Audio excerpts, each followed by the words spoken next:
Please do not lose your identity in the process of loving someone.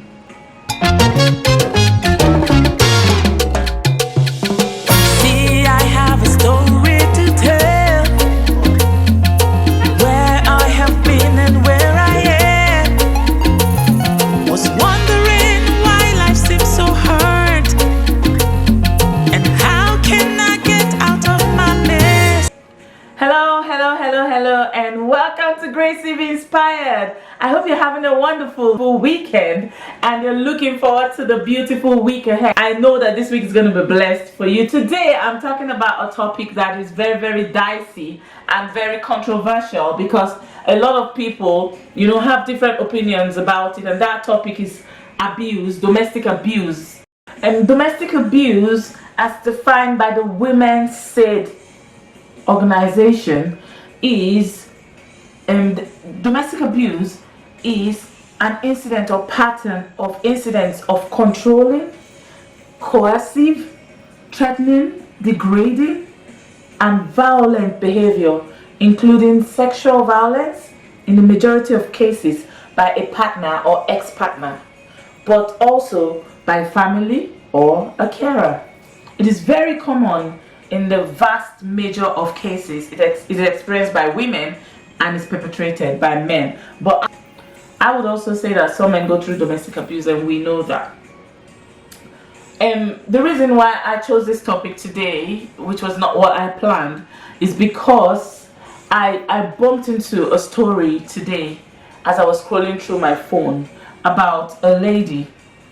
I bumped into a story about a lady who was shot by her boyfriend or ex-fiancé because she broke up the relationship.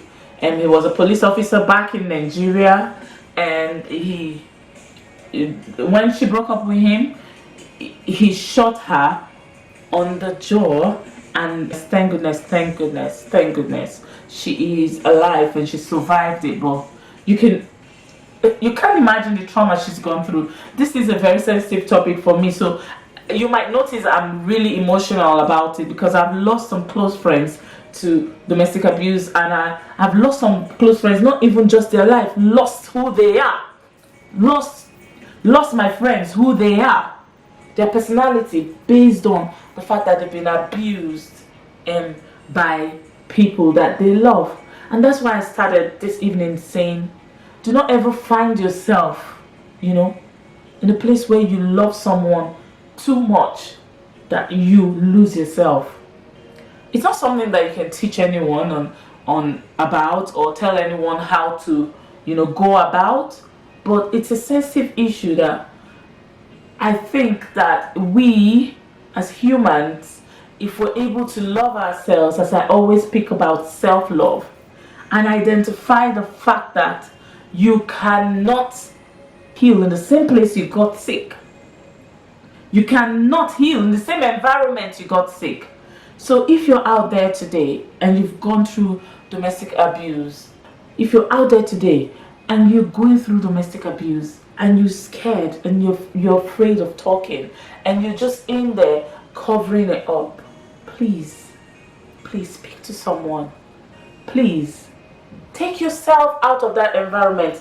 I'm not encouraging marriages to break, but sometimes you need to take yourself out of that environment for a bit, for a wee bit, for a time to heal, for a time to rethink, and for the abuser to rethink about your relationship and get help, and get psychological help, or whatever kind of help that you can get, so that you don't remain in that abuse and at the end of the day lose your life. I'm talking about quite a few experiences of other people today, but it just broke my heart looking at reading the news today, reading some of the news that I spoke about, and seeing the people that have been abused.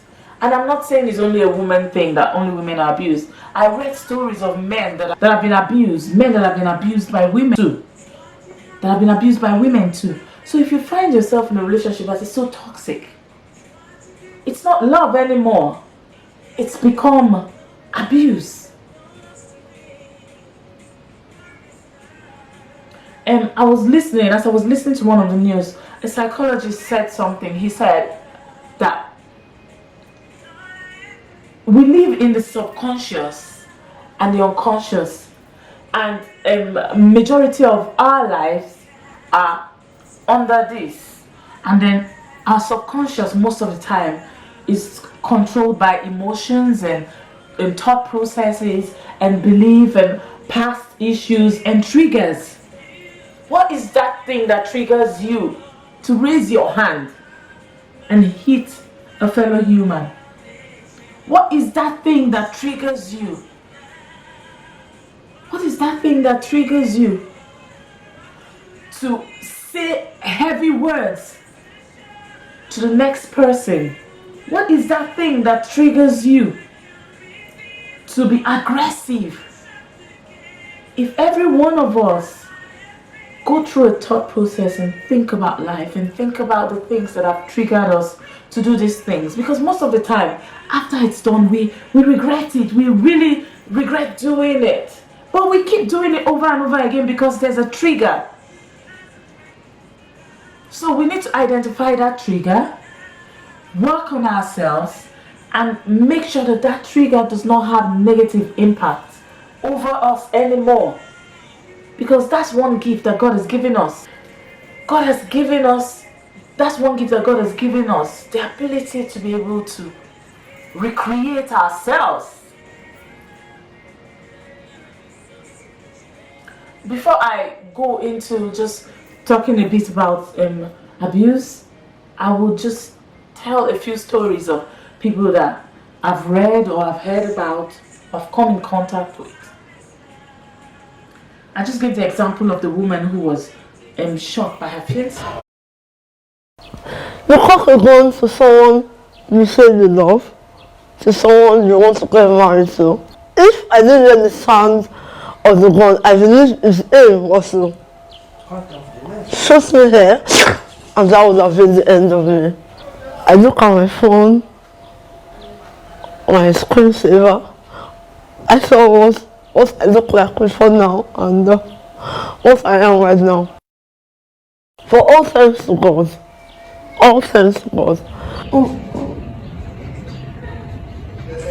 When I was living with my fiancé, his name is Eze Awansova. There was no issue. We don't have fights. I saw him. So while we were now going, I was so safe ahead of him. The call of the agents came. So I was receiving the call when I had him cock the gun. So I looked like while the cocking of the gun. So I just turned my side. That was when the bullets went in and came out. I lost consciousness. Sorry.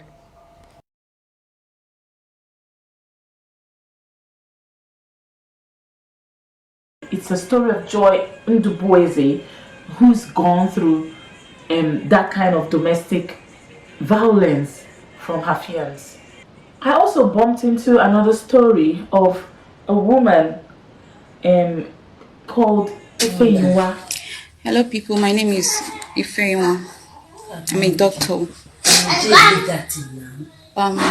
I've been married to this man, Pius Ambo of Channels Television for 6 years. For 6 years I've known no peace in this marriage. It's been from one woman to another. Sleeps from one woman. Just had a baby. It was a cesarean section just about 4 weeks ago. Just because I told him to spend wisely and not spend on women so recklessly, considering that we have 4 children and these children have to be trained. That's why I got this beating. Tried to strangle me and all that. Sat on my incision and everything. My children were crying. We express our emotions in different ways because we're all diverse. Someone might get beaten and hit back. Someone might get beaten and go into her shell. Someone might feel like, oh no, I just want to talk about it to a friend or friends. Someone might go back to her parents. Someone might go on social media. Someone might commit suicide. We all handle our hurts differently. Please, when you bump into such stories, be sensitive with your choice of words. You're human. And one of the qualities that God gave us as a human, which God has, is love and compassion. Let us be more compassionate towards one another.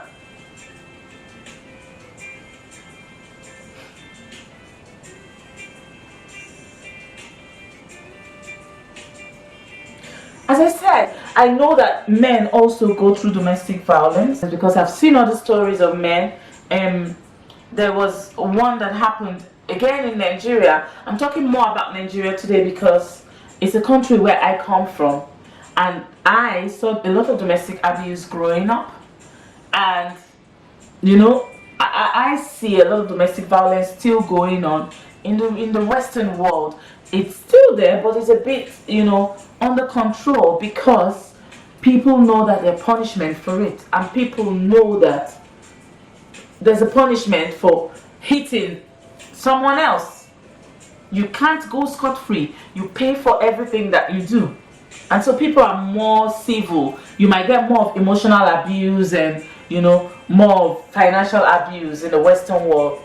But you wouldn't really get a lot of, even though I stand to be corrected, I know that there are a lot of physical violence also being hidden out there because the men or the women who are involved are scared of bringing it out, and they just take it and stay in there. There was another story of Akolade Arowolo that stabbed his wife to death. How do you get to a place? It's hard for me to even kill a chicken. How do we get to a place as humans where we can stab someone to death? Where is our conscience? Someone that you claim you love, someone that you married out of love, the mother of your children, or the mother of your child, or someone who is supposed to be your soulmate. The person you love, you're supposed to be able to give your life for them. That's what the Bible says. You're supposed to be able to love them like you love yourself. I remember growing up, my pastor used to say, have you ever seen any man that is not mad? Even a madman beating himself? No. Even a madman doesn't hit himself. So why? Why? Because hitting your wife or doing such a thing is doing it to yourself. How would you live with that?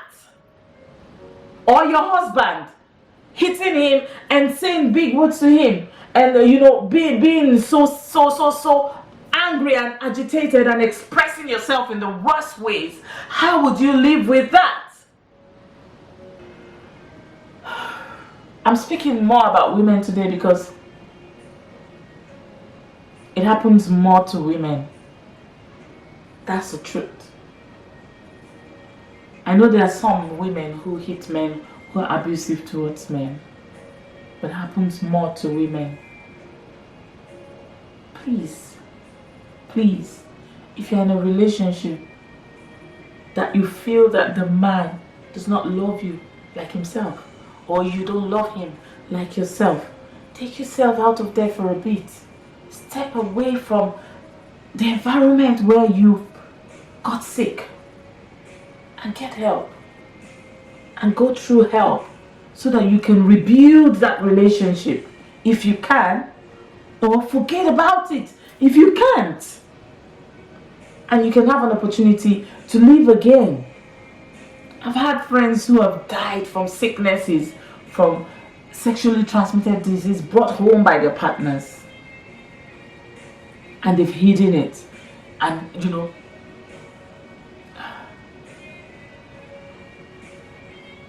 please, let's just be human first. Be human first. And humans should have conscience. Humans should have empathy. Humans should have love. Humans should have compassion.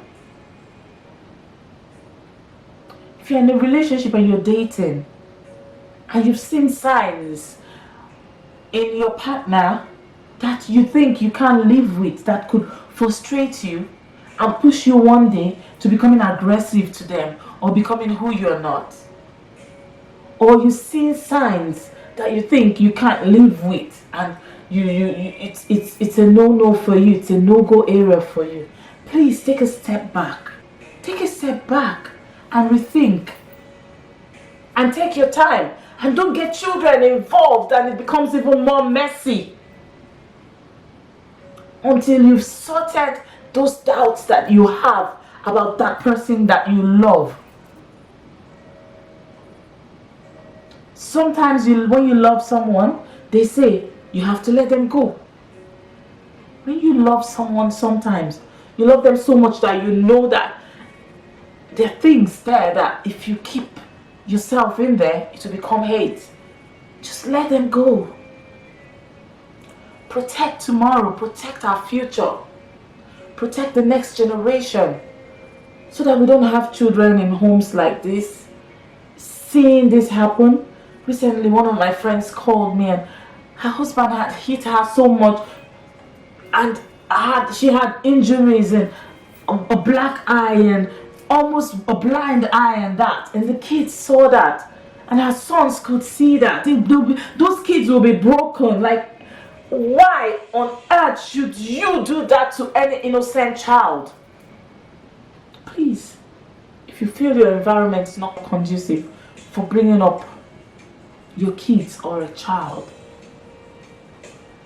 or your relationship is weighing on those beautiful kids that God has blessed you to, they are your responsibility. Please take a step back. If you don't love yourself, for the kids' sake. I'm just hoping I've not stepped on anyone's toes, but it's just something that I know that we just need to snap out of, and we just need to love ourselves. Yes, love the next person, but don't love anyone to a state of losing yourself. Think about you. You can survive. Work hard, as I always say, and be independent. Be you. Don't be dependent. Some women stay in abusive relationships because they cannot afford to live life. They don't have the means to survive on their own. Every woman out there, I want you to know that whatever a man can do, you can do. Yeah? Yes, sorry. It's been really tense for me today because I was just so upset about the story of the man who shot his fiancée on the cheek because she broke up with him. Please, let's ask God for love so that we can love our partners. When you're angry, walk away and go cool off, because anger and fight is normal in relationships. They say in one of the proverbs in my country that even the tongue and the teeth, they fight sometimes. You bite your tongue. Yeah? So please walk away when you're upset. Go take a breather. And if you're already out of an abusive relationship and you're wondering, what am I going to do? Shake yourself out of it. Because your life has just begun. Your tomorrow will be better. Stay strong. If you know any trigger in you that could bring pain on another person, before you hook yourself up with them, sort you out. Sort yourself out. If everyone in the world decides to sort themselves out and the triggers of their life, then if everyone can decide to sort out the triggers that could make you a monster, then I know and I believe that we can do better and we can have better homes. And we can stop having broken homes out there. Broken homes from physical abuse, mental abuse, financial abuse, emotional abuse. Because I know that the devil knows that the first unit that can make the world a better place is a family. Build a good family, please. And bring up your kids in a good family so that the next generation can be better off. That was a tough one to talk about. I don't know if I hit any point. If you have anything to say, drop in the comments so that people can read and people can learn. And I hope I've been able to just inspire you on becoming better, because I am striving to become better every day. And as always, I want you to know I love you. Yeah, I'm not as hype as I should be, but I love you as always. And keep being strong and keep believing and keep striving. And I hope to see you again next week. Have a wonderful evening. Suddenly I hear a soft, still voice saying, I'm here to wipe away